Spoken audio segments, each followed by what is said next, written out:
યોગાસન અને પ્રાણાયામ કરવાના અનેક ફાયદાઓ થતા હોય છે. તો આજે આપણને વડોદરા શહેરના યોગ એક્સપર્ટ રીટાબેન રાજ જણાવશે કે યોગના અને પ્રાણાયામના ફાયદા શું છે અને કેવી રીતે કરી શકાય છે. તો આવો જોઈએ. ઓમ સર્વે ભવન્તુ સુખિનઃ, સર્વે સંતુ નિરામયાઃ, સર્વે ભદ્રાણિ પશ્યન્તુ મા કશ્ચિદ દુઃખ ભાગ ભવેત. આ શ્લોકમાં જે રીતે આપણને આખા વિશ્વના કલ્યાણ માટે અને બધાની સ્વાસ્થ્યની સુરક્ષા માટેનો આ મંત્ર જે છે એ એક એટલો શ્રેષ્ઠ મંત્ર છે જે આપણને યોગના વિશે પણ માર્ગદર્શન રસ્તો બતાવે છે. અને યોગના જે મહાપિતા છે એ છે મહર્ષિ પતંજલિ. એમને આપણને યોગ દર્શન અને યોગ સૂત્ર વિશે ઘણું જ્ઞાન આપ્યું છે. અને એમાં પણ યોગમાં જે કેટલા પ્રકાર છે અને એના અંગ કયા છે એનું વર્ણન છે. યોગના 4 પ્રકાર છે જે ભગવદ્ ગીતામાં ભગવાન શ્રી કૃષ્ણએ પણ જણાવ્યું છે કે જ્ઞાન યોગ, ભક્તિ યોગ, રાજયોગ અને કર્મયોગ. અને જે પતંજલિજીએ દર્શાવ્યું છે આ યોગના વિશે, એ યોગમાં આપણે હઠયોગ, ક્રિયાયોગ એ બધા પણ યોગ આવે છે. પણ એ અત્યારના સમયમાં આપણને એટલા અનુકૂળ ના રહે, એટલો સમય નથી દરેક વ્યક્તિ પાસે કે એટલું સરસ રીતે પોતાને સમય આપી શકે. યોગના 8 અંગ છે: યમ, નિયમ, આસન, પ્રાણાયામ, પ્રત્યાહાર, ધારણા, ધ્યાન અને સમાધિ.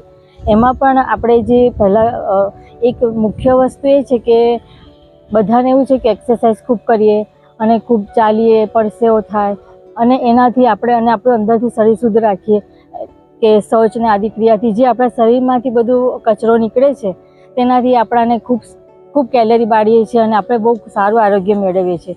પણ ખરી રીતે 30% જ આ શરીરનો કચરો આ રીતે નીકળે છે. પણ સૌથી વધારે જો શરીરનો કચરો આપણા શરીરમાંથી કાઢવો હોય તો 70% જેવો 70% કચરો પ્રાણાયામથી નીકળે. જેને થાઇરોઇડનો પ્રોબ્લેમ છે કે ગળાને લગતી કોઈ પણ તકલીફ હોય એના માટે આ શ્રેષ્ઠ છે. આ જે રીતે કરવાનું છે હું તમને બતાવું છું. આ હથિયા અને આ હથિયા,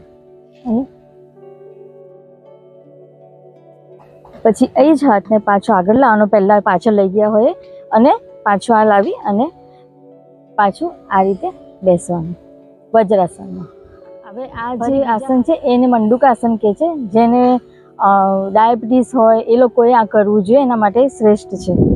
જે અહીંયા નાભીની બાજુમાં આપણે અંગૂઠાને આમ કરી અને અહીંયા ટચ કરી અને અહીંયાથી માથુંને નીચે સ્પર્શ કરવાનું કોશિશ કરવાની. જેટલું થઈ શકે પોતાનાથી એ પ્રમાણે કરવાનું છે.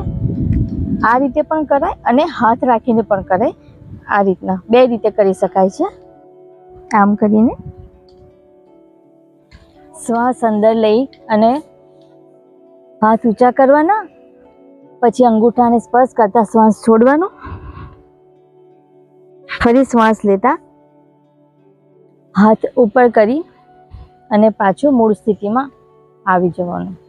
આ છે પશ્ચિમોત્તાસન. 2-3 વખત આ કરવાથી તમારી કરોડરજ્જુ અને કમરનો દુખાવો એ તમને ખૂબ જ રાહત લાગશે એમાં. અને દરેક આસન પછી શવાસન અવશ્ય કરજો. પ્રાણાયામ એ સૌથી શ્રેષ્ઠ વસ્તુ છે. યમ, નિયમ, આસન પછી પ્રાણાયામ કરવા જોઈએ. અને પ્રાણાયામ હું તમને જે કહું છું, તમારી પાસે સમય હોય તો ઘણા બધા પ્રાણાયામ છે, પણ એમાં મુખ્ય જે પ્રાણાયામ છે 4-5 એ હું તમને કહું છું, જણાવું છું. સૌથી પહેલાં ભસ્ત્રિકા પ્રાણાયામ, પછી કરવાનું કપાલભાતિ, એના પછી અનુલોમ વિલોમ અને પછી ભ્રામરી. જો આ 4 કરશો ને ખાલી 15-20 મિનિટ માટે ફક્ત આ 4 પ્રાણાયામ, તો પણ તમને ખૂબ જ રિલેક્સ મહેસૂસ. સૌથી પહેલાં ભસ્ત્રિકા પ્રાણાયામ, જે પ્રાણાયામને આપણે બંને નાકથી અંદર શ્વાસ લઈ અને બહાર ફેંકવાનું છે.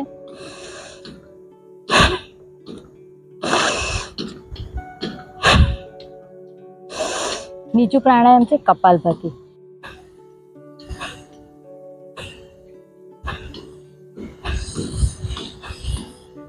આપણા શરીરની 72,000 નાડીને શુદ્ધ કરે છે અને આ ખૂબ જ સારું પ્રાણાયામ છે.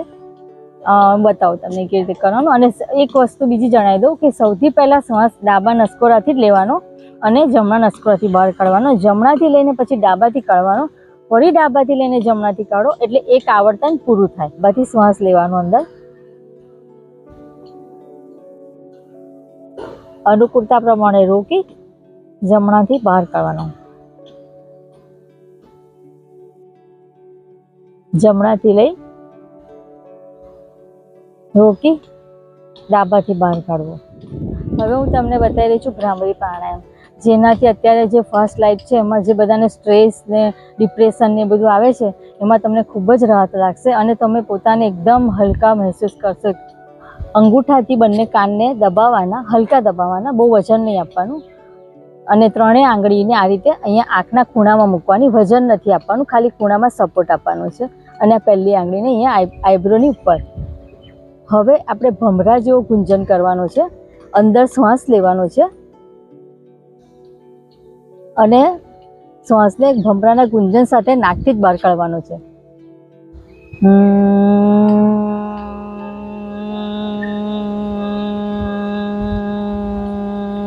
આનાથી તમને તમારો ઇનર જે સાયલન્સનો સાઉન્ડ ખબર પડશે અને ખૂબ જ સારું છે. આ પ્રાણાયામ ચોક્કસ કરજો તમે બધા.